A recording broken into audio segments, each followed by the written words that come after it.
et bienvenue sur cluboriginal.com. Merci de votre fidélité. 5 minutes avec César Ngadi. Comme vous pouvez vous en douter, marche le 31 décembre et l'équipe Kisasa. Donc je ne pouvais pas rester indifférent. Boebi que 5 minutes avec César Ngadi. Les alliés actualité, nous surtout les Oleka Namokili concernant Mboka Nabiso. Donc le 31 décembre, Tozela Kiango et Belé Ndengboyebi. Mais Biso déjà, Ngayi personnellement, Nazalaki contre marche Naebaki qui est président. Kabila, donc nous avons écouté Kabila souté parce que Kombo Ana a pesaki biso tango azaki président sikoyo Kombo na ye nazobenga Kanambe. Kanambe na ebaki akolongwa te. Donc yango na ebaki akolongwa na ete batu bakokufa na marche yango oyo esalami le 31 décembre. Et loko nga nazo senga nazo lobana déjà na ba opposant ba yokanga malamu. Bo opposant ndenge bozawana to yebsaki bino ke boluka solution mususu. Solution on a pesa qui au batu tout babanda ko bomba yango mesiko batu tout baza d'accord avec César Ngadi Kleboa toujours bolobi ke mbala oyo sikoyo neti mutu moko aza susu légal tem donc Kabila commis illégitime boko senga lisusu permission te mais ba opposant ba politicien baza na mboka na biso vraiment na lingi na lobela bino que vraiment mutu na bino sala. Parce que je suis aussi en colère, na peuple congolais, na diaspora, en colère contre Bino. Parce que na ba marche au bozo senga déjà au bozo senga permission, bazo permettre Bino te bazo kufa. Bon na ba marche au Bino bozo senga sans permission bozo sala ngo. Donc bolingi sou bato ba kufa. Soki Bino bozo sali ba marche parce que marche ezanati na souté.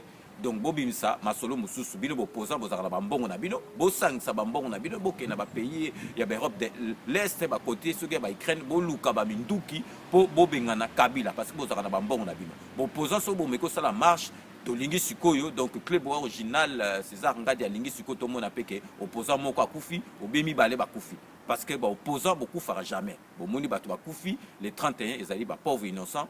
Ba mama batou d'ailleurs pour moi on avait image tala maman na ba beti penza bala bu portant ndenga kufi tala papa wana munoko ezani na kasi bozo tala ba image ba opposant botika makamba marche donc diaspora Kleboa alobi makamba marche ezana tinate parce que to suite lobe la ki yango ezana tinate les 31 to moni eloko mo esalamité marche pe osalama eloko mo te so bo sengi autorisation ba ko boya ba ko bimisela bino ba soldat tala ba bangi même pas bazo kota tina ba église na ba soldat donc bino soki bolingi su bosala ba marche donc bino boza pe complice ya Kanambe ndenge bato ba kufa donc soki bosali ba marche bon tout monde a pe que bino pe moko na bino be mi bale na bino ba kufi donc bino bokufa raté peuple congolais mutu azo kufa ba pauvre malheureux donc ba marche ezali na tinate donc yango na toujours ko ba pensa que mutu lokola penda Kanambe wana donc un azo ko porter une fausse identité avec une mère biologique d'emprunt et puis sans cursus académique et de surcroît un immigré clandestin.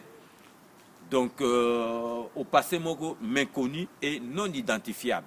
Donc Moutandeng wana penza tilelo azokumbe la biso. Tilelo penza Kanambe wana azokumbe la biso. À part makambo et bagisa misuke mandat na ye sili azali même illégal illégitime donc azako vanda na mboka wana donc biso penza ba congolais penza vraiment mutu na biso zo salate.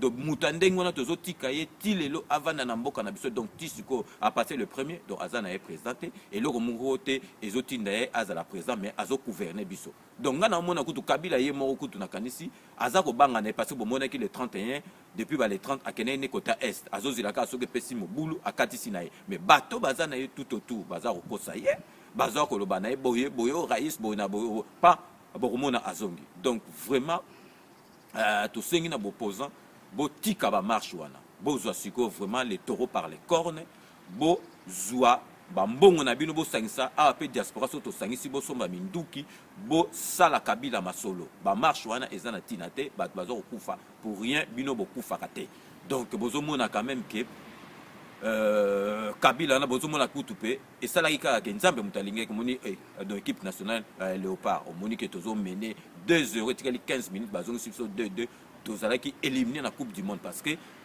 nzamba lingaki te donc tozala na distraction mususu ya ba coupe du monde donc lingaki que Léopard a long le point to s'occuper na Kabila tranquillement donc na sengi pe lisusu il faut na lobela opposant Christian Malanga combat nyoso tout mutazo sala kwa longola Kabila eza combat malanga mais ko tia batu na espoir moko te parce que batu baza méchant na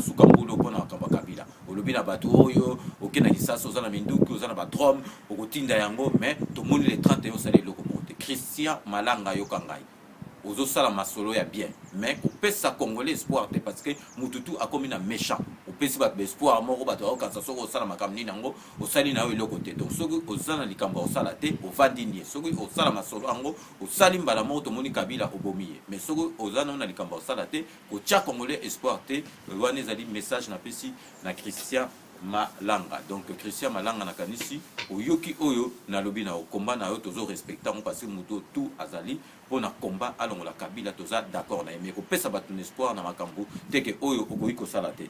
Donc nenkaka tolbaka na 5 minutes na kosala fongo la parenthèse moko mukie Ilunga, Emmanuel Ilunga, on a répété qu'Azali est incompétent, Atabatinga, Munduki na Mutu, na Kolobaki, Azali est incompétent. Azali Awa, na Paris, depuis les 31, a tindelinga message que Aye na Bambongo Kabila, Aye na Makambutu, Aye pour finir Ngai, pour Abomangai. Donc, na kosa tardé Kutuna Ilungate, donc parce que combat Nanga, ils Ilungate, pour Aye Azam qui par rapport à combat on a Oloba. Mais na PCK réponse que yo yé Olobi que au fini Ngai.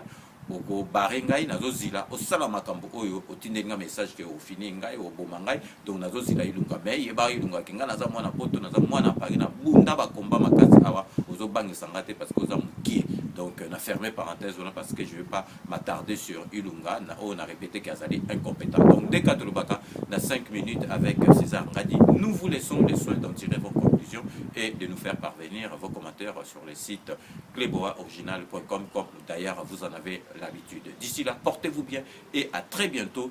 N'oubliez pas, tout le monde est d'accord et il en restera ainsi pendant longtemps. Kabila a Koufana 2018, peuple congolais a vivre. À très bientôt.